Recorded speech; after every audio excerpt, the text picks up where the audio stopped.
Bonjour à tous. Alors aujourd'hui, on va voir comment rater son mémoire infirmier. Alors c'est une problématique qui peut être intéressante parce qu'elle peut vous aider à définir justement ce qu'il faut éviter. Naturellement, personne ne cherche à rater son mémoire infirmier, mais il peut être intéressant de cerner les principaux écueils pour justement les éviter absolument et faire le contraire, c'est-à-dire ce qui permet de le réussir. Donc ça me paraît effectivement pertinent d'avoir à l'esprit justement ces principaux écueils, puisqu'on voit de nombreux étudiants infirmiers qui ratent leur mémoire infirmier, non pas certains de nos clients, mais certaines personnes qui viennent nous voir pour bénéficier d'une aide. Et on voit effectivement les principaux éléments invalidants, les principaux éléments qui bloquent la validation du mémoire. Et il y a des retours qui sont relativement récurrents, donc qui reviennent de manière régulière. Alors, la première erreur qui vous amènera directement vers un échec, ce serait une problématique qui serait mal définie. Donc une problématique qui n'est pas suffisamment précise, une problématique qui n'est pas liée à votre mission d'infirmier, une problématique qui ne permet pas d'apporter de la valeur à la profession, une problématique qui ne peut pas être vérifiée sur le terrain, c'est-à-dire que matériellement, temporellement, on n'aura pas le temps, par exemple, d'aller faire une étude empirique exploratoire, puisque sur un mémoire infirmier, on parle d'une partie exploratoire, donc d'aller à la recherche d'exploration, donc d'identifier des observations sur le terrain qui permettront de confirmer ou d'infirmer nos hypothèses de départ. Donc tous ces éléments-là peuvent nous amener à avoir une mauvaise problématique. Donc après, vous avez votre guidant qui est là pour vous superviser. En règle générale, s'il y a un problème sur la problématique, il vous le dira dès le départ au moment où vous soumettrez la note de recherche. Donc ça, c'est l'avantage du mémoire infirmier, c'est que vous avez ces guidances qui permettent de valider les différents jalons et d'en sécuriser la validation à chaque fois, pour éviter de vous retrouver au dépourvu à la dernière minute en vous apercevant que la problématique était bancale et que vous avez fait fausse route tout au long de la rédaction du mémoire. Alors, deuxième reproche récurrent, c'est une analyse conceptuelle qui est déconnectée de la problématique de recherche. Donc, c'est-à-dire que vous allez rédiger un cadre conceptuel, autrement dit la partie théorique de votre mémoire, qui va traiter de concepts qui ne sont pas directement liés à votre problématique. Donc, il n'y aura pas de pertinence, il n'y aura pas de lien. Vous allez aborder des concepts qui ne sont pas liés en fait à votre problématique, qui n'ont pas de lien, c'est-à-dire qui n'apportent pas de valeur au sein du mémoire, qui n'ont pas lieu d'être en fait. Et vous allez invalider au minimum une partie de votre cadre conceptuel. Après, en fonction de l'approche de votre guidant, ça peut remettre en question toute la partie conceptuelle, donc la moitié de votre mémoire à peu près. Donc autant dire que l'impact sur la note sera substantiel et que ça peut vous amener tout droit vers un échec.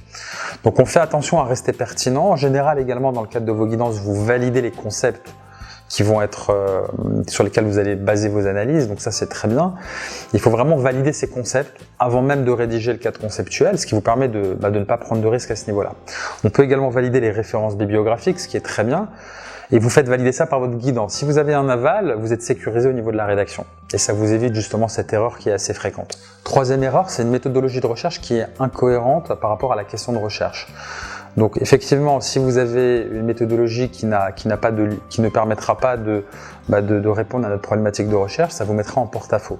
Si vous devez faire des entretiens, mais alors que vous faites des questionnaires et que vous proposez cette méthodologie et qu'elle n'est pas adaptée à la situation, vous remettez en question à ce moment-là les fondamentaux même de votre partie exploratoire. Donc c'est-à-dire à peu près la moitié du mémoire également. Donc important de faire valider le guide d'entretien, le nombre de personnes interviewées, la nature des personnes interviewées, donc qui vous allez interviewer, donc vraiment de définir un plan d'attaque qui sera très précis auprès de votre guidant. C'est quelque chose que vous faites également par défaut lors de vos guidances, donc ça c'est très bien encore une fois, mais il faut vraiment le faire valider puisque c'est toute l'orientation de votre partie exploratoire qui va en dépendre. Donc très attention à cela. Si on part sur une mauvaise méthodologie, on rate la partie exploratoire et on remet en question la validation du mémoire, puisque la partie exploratoire va nous permettre de répondre à la problématique. Donc c'est-à-dire que ça va remettre en question toutes les réponses qu'on va apporter à la problématique, donc ça va remettre en question le mémoire. Alors quatrième point, c'est des réponses qui ne sont pas claires, des réponses apportées à la problématique qui ne sont pas claires. Donc c'est-à-dire que on va être soit trop général, soit à côté du sujet, à côté de la question. Encore une fois, on veille à vraiment être pertinent, à apporter quelque chose de pertinent dans le cadre de nos réponses.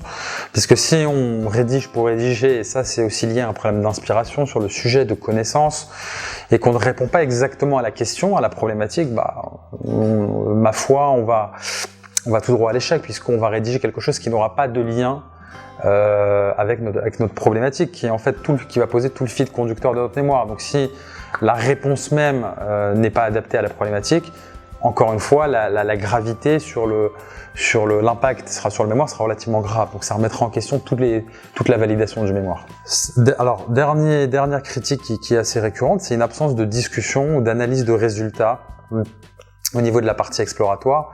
Donc si vous n'avez pas fait d'entretien, si vous n'avez pas fait d'analyse sur ces entretiens, s'il n'y a pas de partie de discussion qui va reposer sur des interprétations de vos entretiens, donc vous n'apportez aucune valeur, vous n'apportez rien sur lequel vous pouvez vous appuyer pour confirmer ou infirmer vos hypothèses de départ. Donc vous n'apportez pas de réponse claire à votre problématique, donc, ni à votre question de départ. Donc il faut vraiment suivre cette méthodologie qui est assez standardisée. Donc on part d'une problématique, on va vers un cadre conceptuel, on arrive ensuite sur une partie exploratoire qui va viser justement à faire passer en général des entretiens qui vont nous permettre de confirmer ou d'infirmer nos hypothèses de départ. Et on va avoir une partie de discussion qui sera fondamentale, qui va consister à interpréter ces résultats qu'on aura obtenus au sein de nos entretiens. Et ces interprétations doivent être liées directement à la problématique et aux réponses qu'on va apporter. Donc cette partie-là, elle est vraiment très importante. Donc on veille à y porter un soin particulier.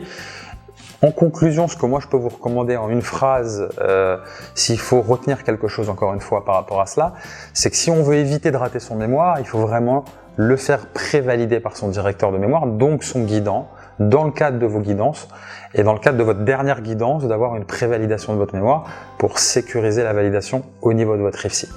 Voilà, j'espère que cette vidéo va vous aider à éviter ces principaux écueils et donc à réussir votre mémoire infirmée.